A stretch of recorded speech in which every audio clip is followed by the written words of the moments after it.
Hello friends, I am Aprati. Welcome back to our channel plants space. आज हम आपसे orange jasmine यानी मधुकामिनी का प्लांट शेयर करेंगे। कुछ टाइम पहले हमने इसको रिपोर्ट किया था, लेकिन फिर इसमें थोड़ी कमी नज़र आई, तो इसमें क्या काम हमने फिर से किया वही आज आपसे शेयर करेंगे। इस प्लांट पे खुशबू वाले सफ़ेद रंग के फूल आते हैं और इसमें बीज भी बनते हैं जो कि देखने में छोटे छोटे नींबू के जैसे लगते हैं और ये इसी साइज़ में रहते हैं और फिर जब ये पक जाते हैं तो ये ऑरेंज कलर के हो जाते हैं। शायद इसीलिए इसको ऑरेंज जैस्मिन कहते हो, क्योंकि इसके जो फूल होते हैं वो ऑरेंज नहीं होते हैं, वाइट कलर के होते हैं। एक दो कलियां भी हमें पौधे पे दिखाई दी, तो यानी कि इस पे फूल भी आने वाले थे। तो ये प्लांट जो है इस पे सीड्स भी बन रहे हैं, कुछ कलियां भी हैं, लेकिन अभी हमें प्लांट को रिपोर्ट करना था क्योंकि गमलों में एक लिमिटेड स्पेस होता है। तो 1 साल में एक बार या 2 साल में एक बार पौधों को रिपोर्ट ज़रूर कर दीजिए।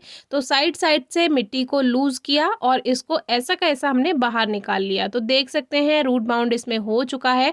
अगर इस साल इसको ऐसे ही रखते तो फिर इसमें अच्छी फ्लावरिंग नहीं आती। सबसे पहले नीचे से रूट्स को कट कर देते हैं और फिर साइड से रूट्स को हल्का हल्का ट्रिम कर देंगे, थोड़ी थोड़ी कटिंग कर देंगे।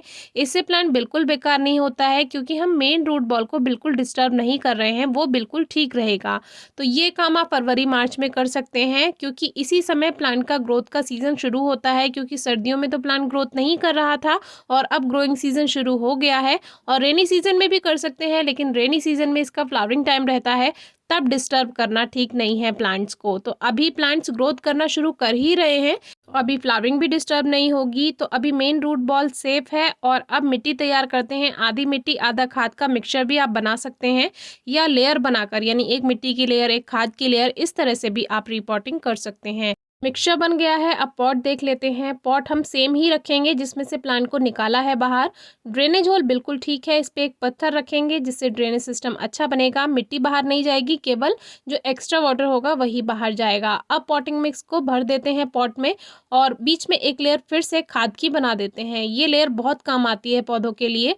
तो ऊपर से फिर से जो पॉटिंग मिक्स बनाया है उसकी एक लेयर बना देंगे, ताकि आप अपने अकॉर्डिंग भी सॉइल मिक्सचर तैयार कर सकते हैं। अब प्लांट को रख लेंगे और लेवल आप चेक कर लीजिए, ना बहुत ज़्यादा अंदर रहे प्लांट मिट्टी में, ना बहुत ज़्यादा ऊपर। क्योंकि काफ़ी व्यूअर्स हमें फ़ोटो शेयर करते हैं अपने प्लांट्स के कुछ पूछने के लिए, तो पौधे बहुत गमले में अंदर लगे होते हैं और मिट्टी में काफ़ी जगह रहती है। इससे बरसात के मौसम में पानी भरने से पौधा बेकार हो सकता है, तो इस बात का ध्यान रखिए। तो अब इसमें थोड़ी सी मिट्टी डाली, मिक्सचर जो हमने बनाया था, और फिर बीच में एक लेयर फिर से खाद की बना दी और फिर ऊपर से जो पॉटिंग मिक्स तैयार किया वही भर दिया। खाद के लिए आप कावडंग यानी गोबर की खाद ले सकते हैं, वर्मी कंपोस्ट ले सकते हैं। बहुत से लोग आपको केमिकल फर्टिलाइज़र भी बताएंगे, लेकिन मेरे लिए तो ये देसी खाद ही बहुत अच्छा रिजल्ट मुझे देता है, तो आप भी इसको यूज़ कर सकते हैं। अब इसमें अच्छे से पानी दे देंगे, क्योंकि मिट्टी पूरी तरह सूखी हुई है, तो शुरुआत में अच्छे से पानी देंगे तो रूट्स सेट हो जाती हैं। अब बात कर लेते हैं प्लांट की शेप देने की। तो सबसे पहले जितनी भी ये बारीक बारीक छोटी छोटी शाखाएं होती हैं, इनको आप हटा दीजिए। ये न्यू ग्रोथ जो अब होगी वो अच्छी हो जाएगी। तो इस बार हमने प्लांट की ज़्यादा प्रूनिंग करने का नहीं सोचा था, थोड़ी थोड़ी छटाई कर दी थी। प्लांट पे सीड्स भी बन रहे थे, लेकिन सीड्स का हमने बिल्कुल लालच नहीं किया। जहाँ जहाँ से हमें शेप देनी थी हमने प्लांट को शेप दी और इसको ऐसा का ऐसा रहने दिया। तो इस तरह से एक दो बीज पौधे पे बच गए थे, बाकी जो सारे थे वो कट गए थे, कटिंग में सारे निकल गए। तो अब हमने अपने प्लांट को ऐसे ही रखे रहने दिया। इसमें एक दो बीज रह गए थे और इसमें थोड़ी सी कलियां आ रही थी। तो फिर कुछ दिन बाद मैंने नोटिस किया कि जो कलियां इस पे खिली वो फूल काफ़ी छोटे थे, क्योंकि एक तो अभी सीज़न भी शुरू नहीं हुआ था फ्लावरिंग का। वो फूल तो एक दो आ ही गए थे, लेकिन फिर मुझे लगा कि मुझे इस प्लांट की थोड़ी कटिंग प्रूनिंग और करनी चाहिए, जो कि आज तक आपसे हम शेयर करते ही आ रहे हैं। आप फरवरी से देख ही रहे होंगे, सभी प्लांट्स में हमने बहुत अच्छे से प्रूनिंग कटिंग की है।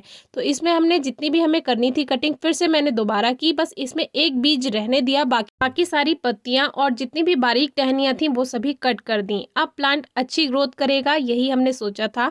और ये काम करते मुझे बिल्कुल डर नहीं लगता, क्योंकि एक्सपीरियंस है कि ग्रोइंग सीजन है तो न्यू शूट्स अपने आप ही प्लांट बाहर निकालेगा। और आप देख सकते हैं कि 2 दिन में ही इसमें न्यू शूट्स बनने लगी। अब जो ये शूट्स हैं ये हेल्दी आएंगी और जो इनसे फ्लावरिंग होगी वो भी हेल्दी होगी। तो इस तरह से आप अपने किसी भी बेकार प्लांट को ठीक कर सकते हैं। और कुछ समझ नहीं आता तो आप हमसे भी फोटो शेयर करके पूछ सकते हैं। जब हम सही मौसम में प्लांट की प्रूनिंग कर देते हैं, पत्तियां और टहनियां हटा देते हैं, तो पौधा पूरी एनर्जी के साथ एक साथ अपनी न्यू शूट्स निकालता है और वो सारे पौधे में एक बराबर आती है। तो उससे अच्छी ग्रोथ होती है, अच्छा रिजल्ट मिलता है, आगे जाकर फ्लावरिंग अच्छी होती है और प्लांट की शेप भी अच्छी बनती है। यही था रिजल्ट। Thank you.